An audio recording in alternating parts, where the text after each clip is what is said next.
Update tayo sa Capybara. Sino yung nag-grind sa inyo nito mga Lodi? 96% complete na. Malapit na yung TGE nito ngayong buwan. Okay? Or next month. Di ko alam. Basta malapit na. Ayan, 96% na lang. Merong mga event na ginagawa sila ngayon. Kung gusto nyong doblehin yung mga points, yung mga coins nyo, bili kayo ng kanilang bag. Okay? Money bag. Yung money bag, transaction fee. Bibili ka mga 5 million ang isang bag.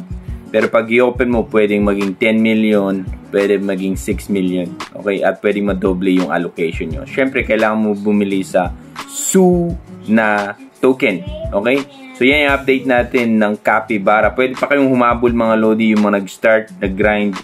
Check nyo. Okay, kung meron kayong mga coins, kung greenan nyo to, congratulations. Kasi marapit na ang kanilang TG. Di ko alam kung ano yung price nito, mga Lodi, pero sana maayos naman. Yun lang.